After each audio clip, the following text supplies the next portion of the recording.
Hi, in this video, I am going to show you how to show the reader raw data in Microsoft Excel sheet.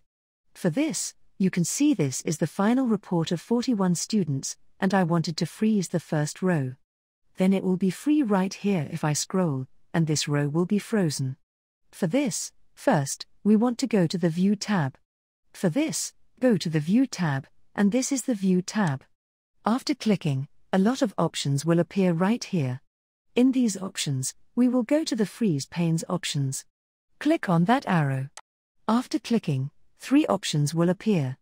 In these options, we will select the second option, Freeze Top Row. Click on it. After clicking, your top row will be frozen. If I scroll right here, and our first row will be frozen like that. That's all the way to freeze the first row in Microsoft Excel sheet.